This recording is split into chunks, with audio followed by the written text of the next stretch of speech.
Alors aujourd'hui, on va parler d'Angel Dust, ce démon rose flashy qui fait des blagues de fesses aussi lourdes qu'une stripteaseuse sous BBL avec un rire mal mis en scène et bien forcé. Bref, t'as compris, on va décortiquer la plus grosse mascotte d'Hasbin Hotel. Car franchement, même tout internet le voit juste comme une grosse désillusion. Alors, au premier abord, il s'arrangeait toujours à être au cœur de l'attention et des moments mémorables. Avec son design drague araignée, sa voix marquante, son pseudo-charisme instantané, c'était nickel. En gros, les gens l'adoraient. Ou plutôt étaient sous l'illusion d'un genjutsu, mais attention, pas celui de Madara ou d'Itachi, mais plutôt celui de Kurenai. Ou à la rigueur d'un Sasuke Uchiha encore prépubère. Mais posez-vous la question 2 minutes. Angel Dust, est-ce vraiment le personnage génial qu'on vous a vendu ? Ou juste un coup marketing qui cache un vide narratif. Parce que oui, Angel Dust est adoré pour son design, ça c'est incontestable, mais il est détesté pour tout le reste. Et ça les gars, c'est exactement le genre de problème qui transforme ce qui aurait pu être une masterclass d'écriture en un néant absolu de pure obscénité pseudo-ag. Non, car quand tu promets un chef-d'œuvre et que tu livres un PowerPoint mal animé de personnalité, faut pas t'étonner qu'après une hype de nouveautés et d'engouement public, les gens commencent à ouvrir les yeux sur ce plat sans saveur qui leur a été servi et commencent à retourner leur veste. Même si c'est vrai qu'objectivement parlant, l'œuvre en global reste quand même agréable à regarder, mais ça c'est une autre histoire. Enfin, bienvenue sur Otascrim, la chaîne qui décrypte, décompose, dissèque les univers de fiction préférés de tes univers de fiction préférés. Et aujourd'hui, on plonge dans le vide abyssal qu'est cette énorme fraude d'Angel Dust. Alors, commençons par ce qui marche. Visuellement, Angel Dust, c'est un pur coup de génie. Un design drague plus araignée, charisme instantané, son look rose et extravagant dénote des enfers, ce qui fait que cette poudre aux yeux pourrait presque nous faire croire que c'est un gros doigt d'honneur constant au système. Même Yusuke Murata aurait été fier de ce chara-design, j'en suis sûr. D'ailleurs, même sa voix est une claque auditive. Michael Kovac livre une performance vocale qui te marque. Tu l'entends une fois, tu ne l'oublies plus. Le mec a du charisme vocal à revendre. Mais seulement voilà. Une fois les paillettes sous les yeux retirées, c'est là où ça commence à sentir le roussi.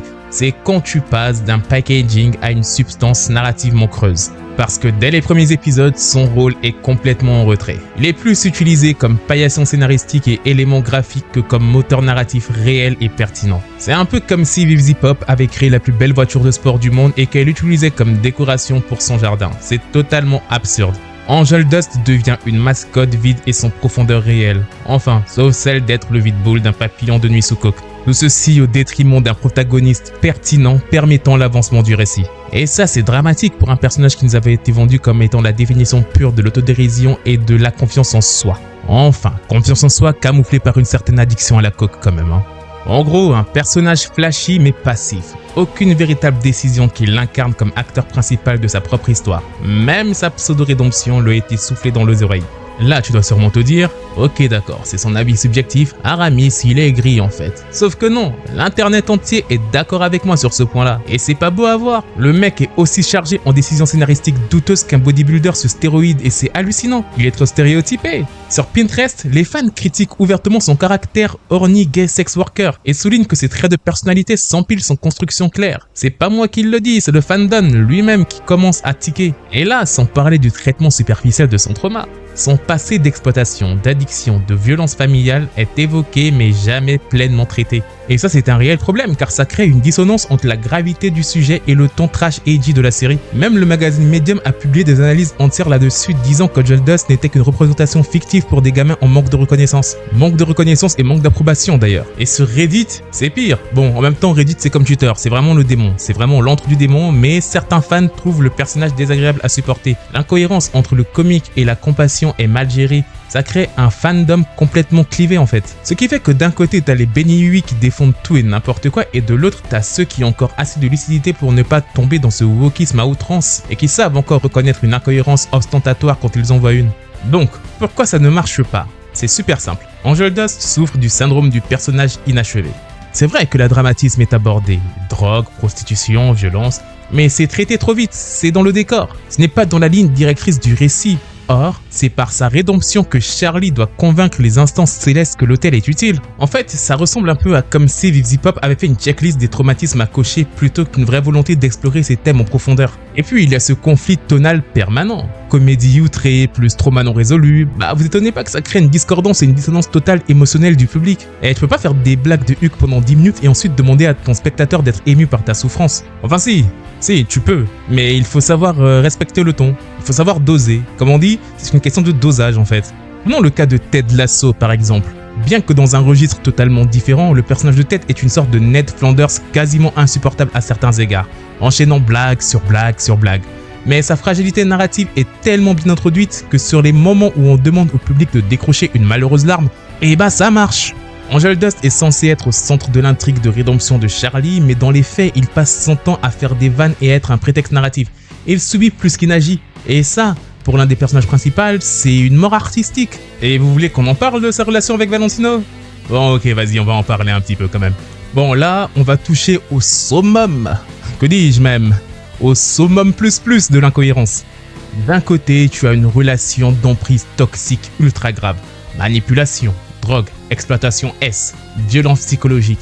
Et de l'autre, tu as Angel qui fait des blagues dessus et qui semble presque en mode « Ouais ok, la situation me plaît ». Non mais sérieux, là on touche l'abysse de l'incompréhension scénaristique de la propre créatrice. La chanson Poison par exemple est censée être ce sommet dramatique où on comprend sa souffrance. Et effectivement, musicalement parlant, c'est du lourd, mais narrativement parlant, c'est traité comme le dernier clip de variété française de Maître Gims, c'est-à-dire un vide sans fond.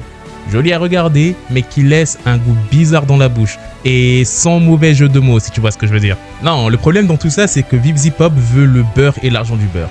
Elle veut un personnage trauma qui touche le public, et elle veut aussi garder ce côté un peu fun et décalé pour pas perdre le jeune public, donc les adolescents un peu en manque de reconnaissance. Sans vouloir être méchant envers eux, hein, c'est totalement normal et totalement légit. Résultat, ni l'un ni l'autre ne fonctionne correctement. Et ça, c'est pas moi qui le souligne, c'est l'innombrable shitstorm qu'on peut voir sur les forums concernant ce personnage. Bien qu'apprécié, il y a aussi pas mal de merde qui coule par rapport à ce sujet. Il feint d'être écrit avec la profondeur des plus grands films de Tarantino ou de Christopher Nolan, mais avec la plume d'une adolescente de 15 ans en pleine crise existentielle. Mais attends, tu dis n'importe quoi, il évolue quand même. Il se confie à Husk et il protège ses proches contre Valentino Aramis, me diras-tu. Oui? Et alors? Quelques scènes éparpillées ne font pas un arc narratif cohérent. C'est du développement de personnages au compte-gouttes, pas une vraie progression. Non, soyons clairs les gars. Angel Dust reste fondamentalement le même du début à la fin de la saison 1. Il a quelques moments de vulnérabilité, certes, mais sa situation ne change pas. Son rapport à Valentino ne change pas, sa façon d'aborder des problèmes ne change pas. Il est comparable à un président d'Afrique centrale. Il dit des grandes promesses, mais la situation réelle ne change pas. En vrai de vrai, j'apprécie le personnage, mais en vrai, soyons clairs. Ça, c'est un vrai problème. Il est écrit comme un personnage statique dans une série qui parle de rédemption et de changement. C'est un peu comme avoir un guide de survie écrit par quelqu'un qui n'est jamais sorti de chez lui en fait. Et c'est ça le vrai piège d'Angel Dust. Il t'est vendu comme un personnage avec de grandes promesses dans un beau packaging, mais en fait, en réalité, si tu creuses vraiment, c'est un personnage semi-creux, voire totalement creux même d'ailleurs. Et franchement, ne crois pas, ça me bute aussi, parce que j'apprécie vraiment le personnage. Foncièrement, je l'apprécie vraiment. Mais, objectivement parlant, il est creux, Enfin bref, Angel Dust est-il un mauvais personnage? Non, c'est juste un personnage inachevé, un diamant brut qu'on n'a jamais pris le temps de polir. Et le plus frustrant, c'est qu'on sent que le matériau est là, que sous les blagues de Huck et les poses de diva, il y a un personnage fascinant qui attend qu'on lui donne sa chance. Sauf que le problème, c'est que sa chance on lui a donné et ça a pris que 3 lignes de dialogue quoi. La chance on la lui donne et on la lui reprend, c'est comme retirer une sucette de la bouche d'un enfant, sans mauvaise blague salace encore une fois, je vous vois venir bande de petits coquins. Non, la vraie question c'est peut-on encore rattraper le coup? Est-ce que la saison 2 va enfin nous donner le Angel Dust qu'on mérite? On en reparlera dans une autre vidéo, mais pour l'instant, dites-moi ce que vous en avez pensé dans les commentaires, ils sont là pour ça. Et si cette plongée dans l'univers d'Hasbeen Hotel t'a parlé, tu peux continuer à explorer mes autres vidéos, ici, sur Otascream. J'y dissèque la pop culture sous toutes ses coutures, contre psychologie, pouvoir et récits tordus. Si tu veux découvrir ou revivre les histoires complètes de tes fictions préférées, fonce sur Aramis Scream, ma chaîne principale où je te raconte les plus grandes épopées comme l'histoire complète d'Invincible, Solo Leveling ou encore Secret Wars. Si t'aimes quand on mêle business, science, culture générale ou encore économie, tu vas kiffer Curious Scream. J'y parle de sujets comme pourquoi la baisse de la natalité mondiale ou encore l'impact culturel de la K-pop mondiale, ou même la chute de McDo, ou comment l'école t'a servi.